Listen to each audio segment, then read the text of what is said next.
Eh sì, pescione. Questo è un pescione. Spettacolo.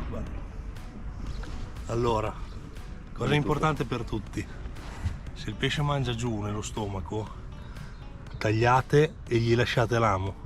È l'unico modo per sperare che possa Vede sopravvivere. anche lì. Consiglio importante.